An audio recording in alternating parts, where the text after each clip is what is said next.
please welcome to the stage Sadie Teasdale.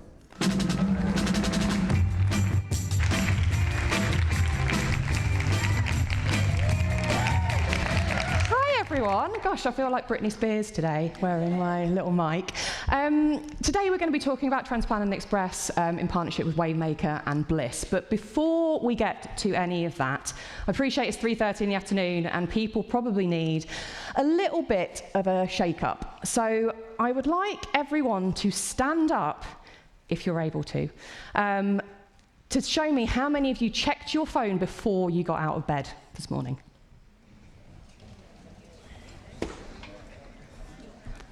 Okay, that's actually less than I was expecting. Official stats show that 81% of people check their phones before getting out of bed. Don't worry, you're going to be getting up again in a minute, I think. So how many of you today have got your phone out to avoid talking to anybody? Be honest. There we go. Thank you very much. A decent-sized 39% of millennials do this. I definitely do this. No offense to anyone that I've ignored when I've been on my phone. And finally, how many of you have had to rewind a TV show because you have been too busy looking at your phone and you've missed what's going on? Okay, decent amount of people. This is good. Last stat for you. On average, we spend around 4 hours a day within mobile apps, which is quite intimidating when you look at that as a number. But whilst I'm on stage, I'm actually going to talk to you about data and how I interact with data and what that means. So I'm going to talk through a week in my life. So weekday Sadie is a boring Sadie. I am going to work. I am on my phone checking my emails. I'm checking Northern Rail. I'm checking whether the train's on time. Checking to see if it's raining, mainly in Manchester. It's a yes. I'm checking my kids' school apps to find out whether they're supposed to be taking in a 5p, whether they're supposed to be dressed in a specific thing. And I'm also listening to Spotify on the way in to forget that I've dropped my kids off and try and find my zen before getting into the office. But then when we look at that as well, from a location perspective, it's reflected in that. So you will see me at the commuter points, you will see me in the office. And then I am so boring and predictable that any day I'm in town, I'm going to M&S and Pret, and we're able to see that. I'm spending my money, I'm buying a meatball sub from Pret, and I'm buying a salad from M&S. Not on the same day, guys, don't worry, I'm not like that. But when you get to the weekend, you get fun, Sadie. This is where I'm spending my disposable income, and this is a really good time to target me. So I'm looking at things to do with the kids, I'm looking at going to coffee shops, I'm going to music gigs, but then also, again, it's reflected within my digital usage. So I'm ordering Deliveroo every Saturday because we get demanded mostly pizza because I've got kids, but we're trying to branch out. I'm using Uber to be able to get home from when I'm going to the gigs. I'm listening to BBC Sounds. I'm looking at BBC Sport app to check the football scores. And none of this is inferred. This is all actual observed data that we have within the Blis platform that we look at to really identify consumers and find out how to talk to them at the right time, because an advert that I see on a weekend, I'm going to be looking at in a very different way to during the week. But what does that look like when we really dive into it? So from a telco perspective, it means that we're able to look at single apps and we're able to look at single website usage. So if you're a brand, it means that we're able to actually look at your competitors, like what kind of audience are they targeting and that they're engaging with? Who is the in-market audience? Are you regularly using our app, or are you, like me, every weekend using something or downloading it and then never actually engaging with it again? This is all data that we can then compile, and within the Blis platform, we can then look at it and engage with it, all united by geography. So we can look at hotspots around the UK based on what people are doing on phones, what people are doing when they're walking around town. We can look at their spend data via MasterCard. We can look at what they're buying in supermarkets based on Sakana data. We can look at their lifestyle personas via Experian, or we can look at their demographic data as well. So there's a load of stuff that we can find out about them, and this is where we can then apply it to different campaigns. So how does that look from a brand perspective? I am going to invite now onto stage Lauren and Dan from Wavemaker and TransPennine Express to talk about how they found it.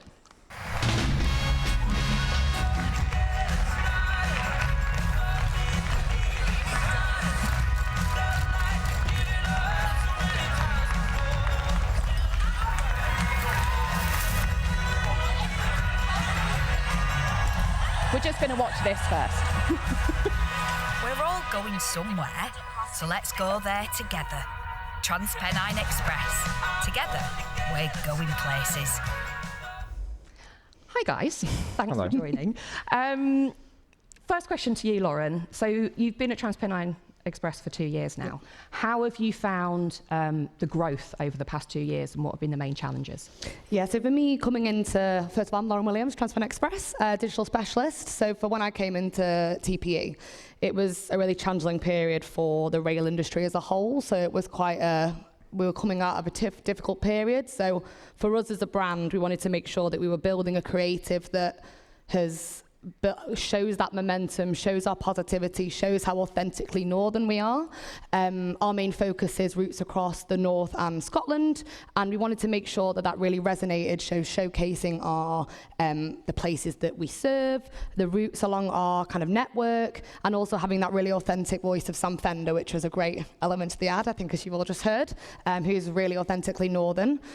So for me, we came out of this period and we kind of launched this new creative, showing how we were building on this, how we were building that momentum, and using a pretty tried and tested channel mix, kind of very traditional in the sense that the full funnel was used, and getting that message out there to our customers. So for us, it was really important to show that growth that we'd had as a brand, and then also resonating that through our creative. So after that kind of really key kind of growth period across our leisure audience, which is our main audience that we target, we wanted to make sure that we had an opportunity within some other audiences. So for us, we're in a much better position now to look at kind of those other audiences and other areas of the network and locations across the north and Scotland, and showing how we want to support those people travelling.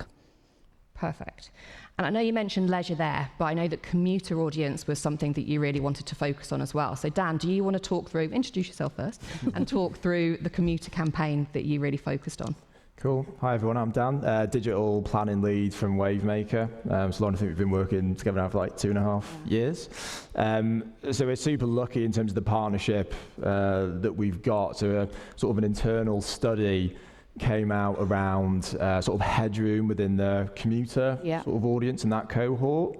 So probably like a lot of people in this room, you may choose to drive to a station, to the office rather than getting a train. So we really wanted to focus on those users that we could potentially try and shift the behaviour with a sort of a catchy ad to potentially get you to come via a train to the office rather than driving. So talking about growth, we really had to look at the data that was available to us. So working really closely with the Blis team, we've obviously got a proprietary bit of technology between Wavemaker and Blis called Geograph. And we're basically able to overlay all these really interesting and effective data sets to build a really strong sort of granular audience to target that exact commuter. So first thing, we're able to look at the app Telco data, which I know Sadie talked about at the start. So basically we wanted to look at, okay, well, let's look at low to medium propensity of using train apps. So a lot of our leisure audience, they may use a train app, but there was no point targeting people who just categorically do not have a train app, because their behaviour to actually shift, they won't do it.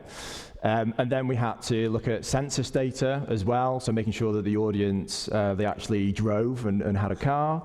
And then we also looked at geo data, so there's no point targeting someone who lives half an hour from a train station, because you're not going to go to the train station and then commute, because there would be no point. So we're basically able to really build all of these audiences together, and everything's underpinned by geo to make sure that we drive that behaviour change. And this is a live campaign at the moment, which is all omni-channel as well. So we're able to get it, buy inventory across digital out of home and display as well. So really capturing that audience in their moments where they may be having a day similar to you, Sadie. Yeah, I can feel that. Lauren, how did you find that different from other campaigns that you've run before? Yeah, so our targeting is quite simplistic. I mean, we mainly use, like we said, location targeting, so certain vicinities from a station, and those stations being stations that we operate from. So making sure we're getting those customers on different end-to-end journeys that are all on the TPE network. So that's quite traditional, and then kind of overlaying age, but again, quite broad. Most of our kind of marketing over the last 2 years has been kind of across that, like I said, that full funnel approach, so it can be quite broad and with that leisure audience. However, for us, we have this big challenge of that we are impacted by third-party providers, so we are actually limited on the data that we do collect from our customers and directly to us. So for me, targeting a commuter audience as this opportunity within this headroom study we looked at was really exciting, but it was almost, how do we do it? Because we don't actually know where someone's going to and from. We do from our own retail data, but across the network, targeting them is really difficult. So for me, this was the best way for us to look at that and have that specific information. I think we also battle as well with understanding kind of what people want to do and where they want to travel, and we're not a traditional commuter brand, so there probably is some in the room that might get on a TP train, but mainly we are leisure, so it wasn't just about the audience, like the specific campaign. It was about actually understanding that audience as part of the campaign and getting that a better insight, which, to be honest, isn't usually you want obviously the performance-based activity, but having an understanding of that audience has been really key for us to look at this as an opportunity. And I think that's a methodology that any vertical could adopt, from whether you're e-commerce, retail, honing in on that sort of broader audience, but then really focusing on, okay, well, what audience cohort do I want to grow? And then using data signals and data sets like what's available within Blis is a really powerful way to do that. Yeah, definitely. You talk about data and insights being a really important thing. Obviously, we've talked about planning and we've talked about the activation of it, but from a measurement perspective, how were you going to approach that for this campaign? Yeah, so that had to be a bit different for this one. So I think a lot of brands will look at like a standard geo holdout, so control versus exposed, with postcodes sort of split down the middle. But because this was a commuter campaign and people are going to be moving across potential different postcode regions, we almost had to look at, well, what can we do to try and have a brand lift study and an app lift study that is really accurate. So with Blis's technology, the smart holdout measurement lift study, we're actually able to create a bit of a buffer zone of where we think people may be traveling in and out of these regions. So it basically gives us a lot more confidence that with a lift study, it's going to be more accurate than your traditional like geo lift study as well. But because it's omni-channel, that was even more important too. Yeah. Amazing. Now, I think we're running a little bit ahead of time because we've actually not talked as much as we were expecting to, but I've got one last question for you both. How do you see TransPennine growing over the next 5 years? I know that obviously you've been in a period of growth for the last 2. Yeah. Where do you go from here? I mean, we are still growing all the time as kind of a northern operator. We are obviously based from the north in Scotland. I mean, we've had a really exciting kind of past 2 years building this brand, building this message of together we're going places, which resonates with our customers, we hope, because we want to take you there and we want to get you on those important parts of your journey and parts of your life. So I think it's put us in a really good position to then look at where are now opportunities we can build on that. Now we've built this creative. So we are actually looking at kind of building on the momentum of our current creative into kind of a new space with a more of a digital angle and more of a digital point of view. I think my big thing for the next kind of 2 years is around looking at those individual audiences. I think we obviously are tapping into commuter now, but it's not just about commuters. We have a big student offering, which allows students to travel at a discounted price. We also have opportunity with certain routes, so whether people are going to the airport, we have a first class offering. So there's things like that we can definitely build on and tap into. And now we have this kind of better understanding and this brand that we've built over the kind of last 2 years. Well, it's been a large brand, but built on this new creative. It's allowing us to be able to transfer that into those different audiences. And then from a digital world, I suppose it's a strange environment at the moment, but for us, we've got so many opportunities to use the different digital techniques, different data techniques. I mean, one of my big things at the moment is zero click. I know there's a presentation tomorrow morning from WPP, but one of my kind of that zero click environment has got a massive effect in the travel industry. I mean, we talk about it all the time, but it's kind of the aspect of the people search now destinations all the time, or I want to go to Edinburgh, and then rely on ChatGPT or Google AI to then give them what they do. And we want to make sure we're present in those places. And what does that mean for us? How do we measure that? So there's all these different aspects that we're toying with at the moment to make sure that we're appearing in the right places. And at the end of the day, our main goal is to drive direct customers to us, to our website and our app, so we can hold their data and communicate with them the best we can, build those audiences and make sure we're giving them the best experience they can have.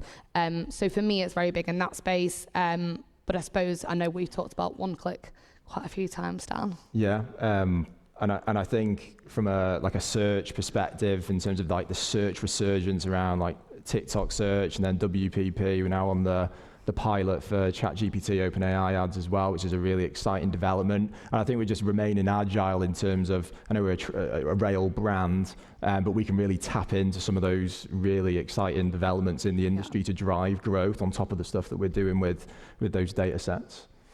Amazing. Yeah. Thank you very much, guys. Have a round of applause for Lauren and Dan. Thanks. Thank you, guys. I just thought I'd just a reminder that you can still post questions on the app, but we do have a question. It's a kind of technical question where I'm not entirely sure what it's even asking, so I'm going to put it to you anyway. Great, okay. That's the technicals. So some clever bugger in the audience has said, are you delivering dynamic creative messaging across your network? Ooh. For me. I think so. Thanks.